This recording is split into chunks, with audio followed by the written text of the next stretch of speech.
You know, the more I see these iPhone 14 leaks, the more things start looking good.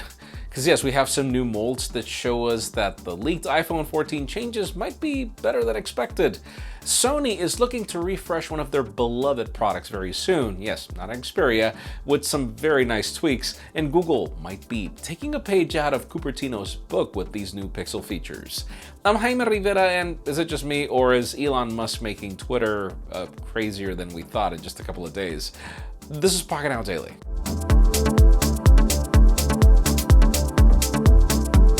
The official news today begin with smartphone sales, as the numbers for Q1 of this year are officially out, and sure, why not just start making your bets to see which company did best. We have a new report from Canalys detailing the worldwide smartphone shipments for last quarter, which had a total of 311 million despite seeing an annual decline of 11%, which could be due to the chip shortage.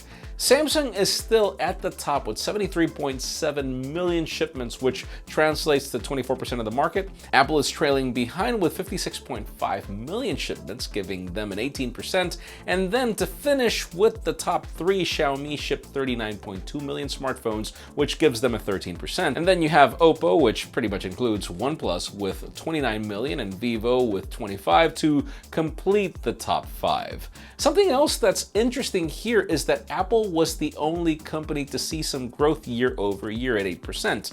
So yeah, even if Samsung took back the first spot from Cupertino, they still lost 4% of the market in the process. Let us know what you guys think of these numbers, because I mean, I thought Apple would be higher considering the latest supply chain orders, but then that was after a Galaxy launch. Let's switch on to Google and an update that we hope doesn't break the Pixel 6 again. I mean, yesterday we got the first Android 13 beta for Pixel devices, and then we got a new tweet from Vishal Raman where he found that spatial audio support is coming to the Pixel 6 series.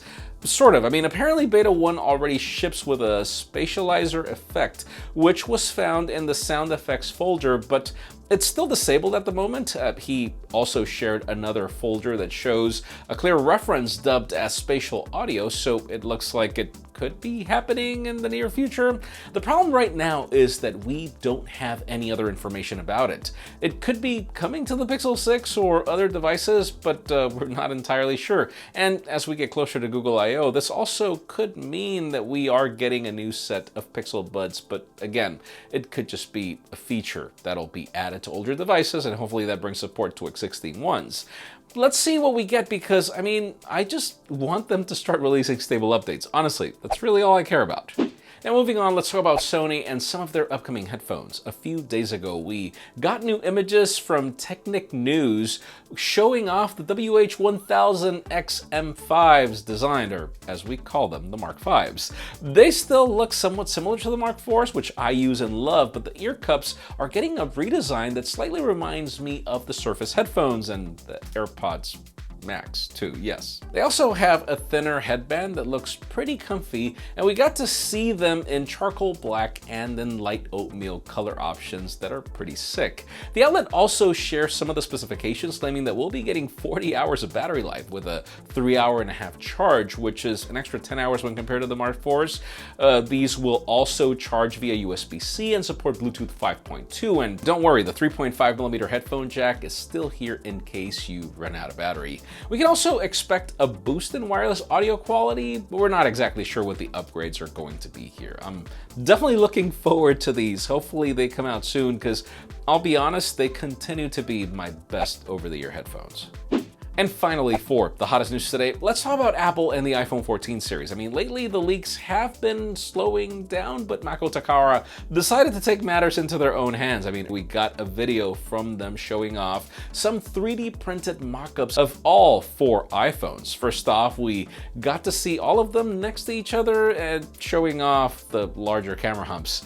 Then they also turned them around to show the notches for the regular models, and then the Pros don't even have a notch for these mock-ups, so it looks like it's finally happening. Yeah, the pill in the punch hole, I mean. They also did some case comparisons where they tried to fit these molds into the iPhone 13 cases, and none of them were able to fit because of the larger camera modules we're supposed to be getting this time around, again. Well, except for the 14 Max, which has a smaller dual camera when compared to the 13 Pro Max. We also got an image of some screen protectors for the whole lineup. The base models still bring the notch, but hey, the island does not look too big on the Pros, or at least from this angle. The thing about it is, once we start getting case molds and these kind of mock-ups, the design is pretty much final, or at least we hope. So in today's question, let us know, do you like the new iPhone 14 series? Because honestly, I do, but I do not like the idea of skipping the Mini. I hope the Mini becomes the next iPhone SE because I think it was probably the best iPhone, but then again, obviously sale figures prove me wrong, but that's just me. Leave us a comment down below. We'd love to know your opinion. Friends, again, if you want to get the news earlier, follow us on PocketNow.com and subscribe to our channel for more videos like this one. You can also follow us on social medias. Our extended coverage happens on Instagram, and follow me on my personal handles to see me debate what's happening with social media apps because they're getting crazy. Please give this video a thumbs up if you like what you saw. I'm Jaime Rivera. Thanks so much for watching. We'll see you tomorrow.